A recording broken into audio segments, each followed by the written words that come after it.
hello, everyone. It's so nice to see all of you looking so cheerful tonight.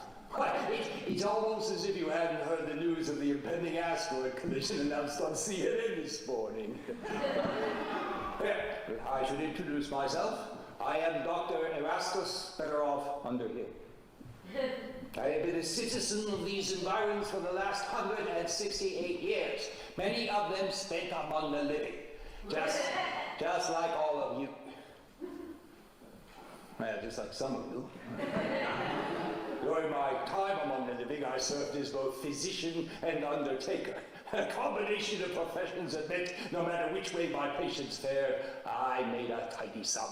In fact, at times I made a killing. Since my time in the afterlife, I have become the purveyor of a fine line of afterlife products, including, of course, Dr. Betteroff Underhill's cream de menthe embalming fluid. Once you taste it, you won't want anything else. It is now, by the way, available in cream de menthe embalming fluid light. For those of you who wish to keep your slim, trim figure even as your skin molders, rots, and falls off of your bones into a hideous pool of noxious pus. Don't ask me why, but this stuff sells. And when an old man opened a general store right near the cemetery, people teased him about, there weren't enough living customers around to make it worth his while. But he said he knew everybody in town, and everybody came to him, and they told him everything about the town, and he loved it. They also said, well, aren't you scared being so close to a cemetery? He laughed and said, no, I don't believe in ghosts. When you're dead, and you ain't coming back for nobody. Fake news, fake news.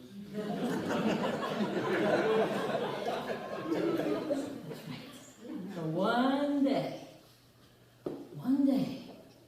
something happened that made him change his mind about that.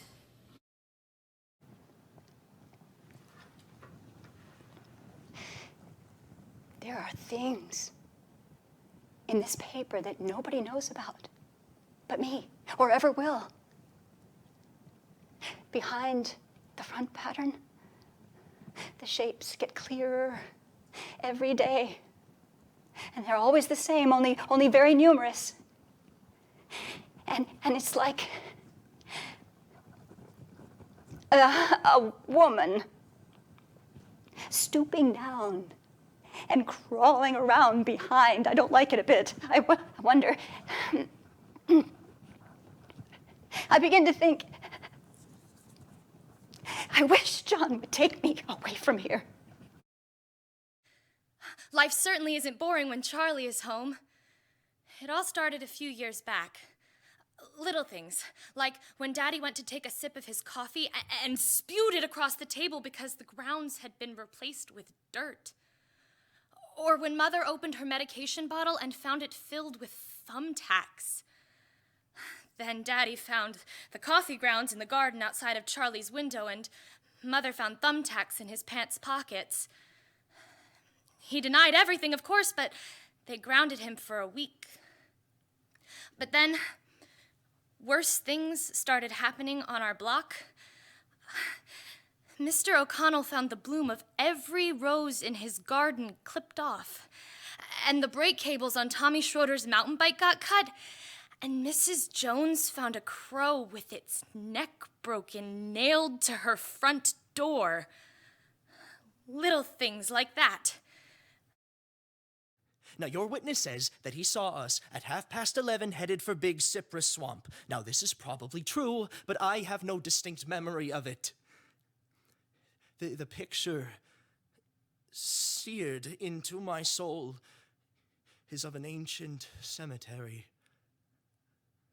It was a deep, damp hollow overgrown with rank grass, moss, and curious creeping weeds, and filled with a vague stench which I imagined absurdly as coming from